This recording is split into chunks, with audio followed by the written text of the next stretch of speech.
Hi, because I like talking to myself, I'm going to read a little bit of my dissertation. I may not end up using this, but it's just thinking out loud. This is in reference to Baudelaire's The Stranger poem.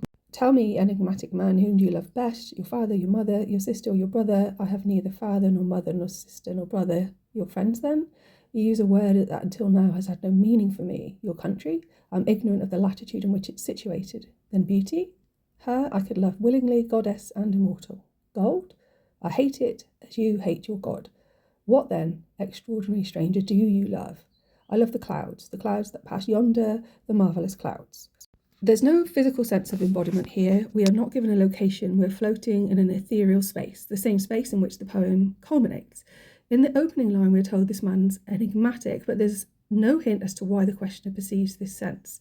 Enigmatic comes from the Greek enigma, a riddle or mystery hinting at a deeper meaning to the text. Incidentally, riddle in English is a homophone for the French rideau or curtains, hinting at a holy place. He states he has no location within a family unit. He's absent relationships, yet he must have had a mother and father at some point, hinting at a separation to which we are not given any further clues.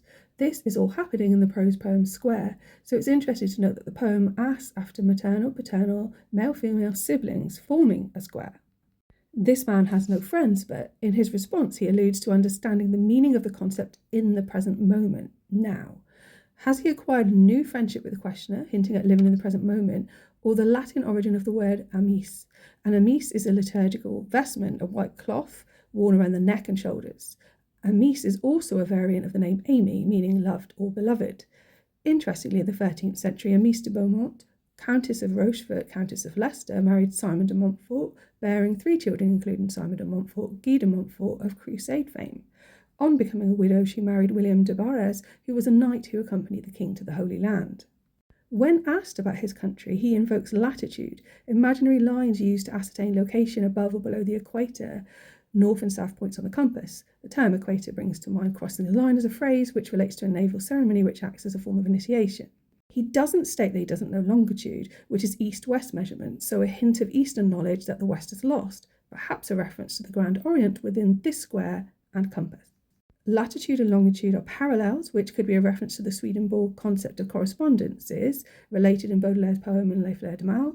There's also a correspondence to connotations of the word country in Hamlet, with reference to Ophelia's lap and country matters.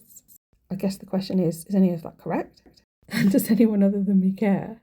Because just because this is interesting to me doesn't mean it's going to be interesting to my supervisors or anyone else. Thanks for listening.